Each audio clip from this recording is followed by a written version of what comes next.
I'm here with Pavan Bhatia in Dubai. Pavan, it's been a little while since I saw you last. You were in New York, which was probably about three years ago. That's right. Good to reconnect, Matt. Now, you've had an amazing career. 23 years with Pepsi, moving across the world. You were in India.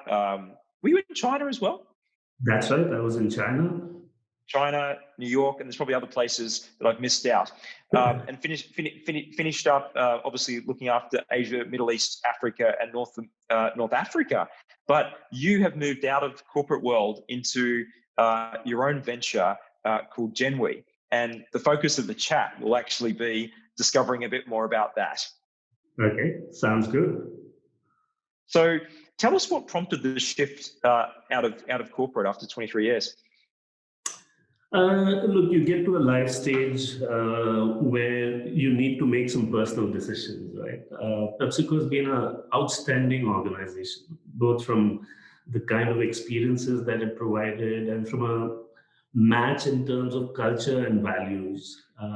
But then with aging parents on this side of the world, family moving every 2 or 3 years, it was taking its toll. And I wanted to do something to give back.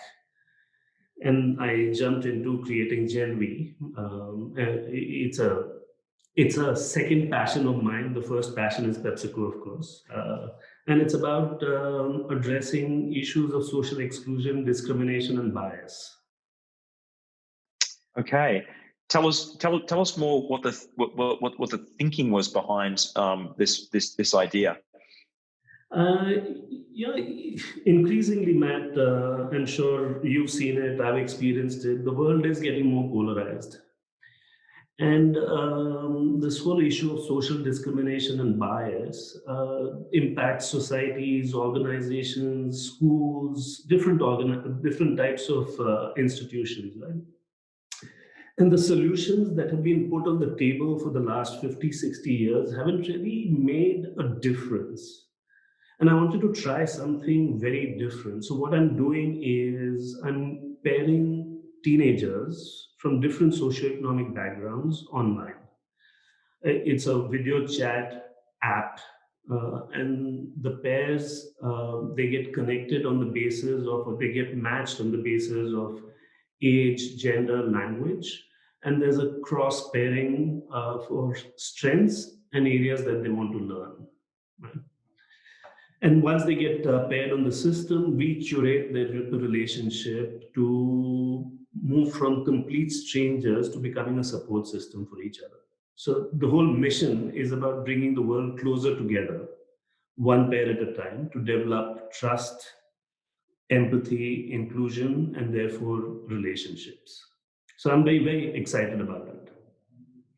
And so where is the business at the moment? So you've been operating since April 2020, which, by the way, isn't a bad place to start a business like this, given the transformation we've had in the world since that time. Yes.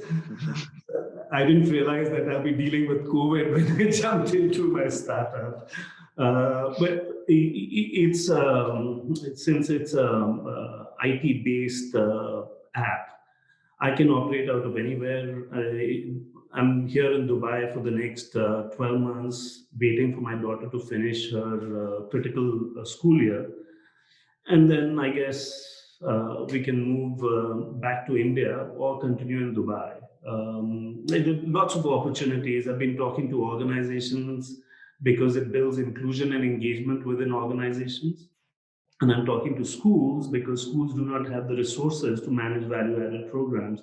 And I see a lot of traction building up. So location in today's world doesn't really matter. No, it doesn't. And so where is your geographic focus? I'm starting for the business. I'm starting the pilot in India. Actually, in 4 weeks' time. It's like giving birth to a baby. It makes me nervous. I've got butterflies in my stomach.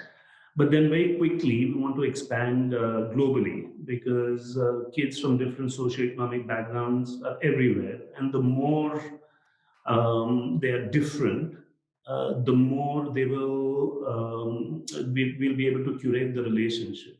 And I always say, we need to get them to love the differences, not appreciate, but love the differences and like the similarities. And that's how you bring the world closer together. So I hope I'll make it global in a year's time.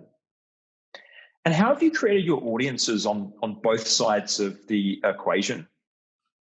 Well, it does require a fair amount of partnerships and collaborations. So if you think of organizations, Matt, like PepsiCo, right?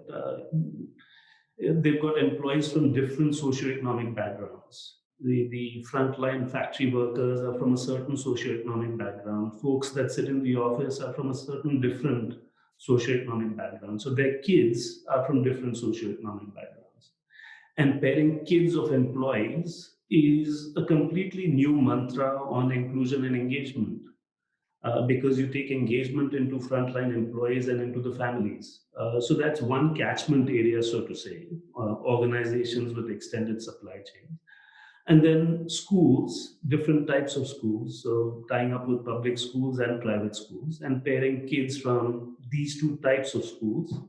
So that's the second catchment area. And then third, look for partnerships longer term with the Scouts Foundation, the International Youth Foundation, ISEC, where you have teenagers from different backgrounds who join as members.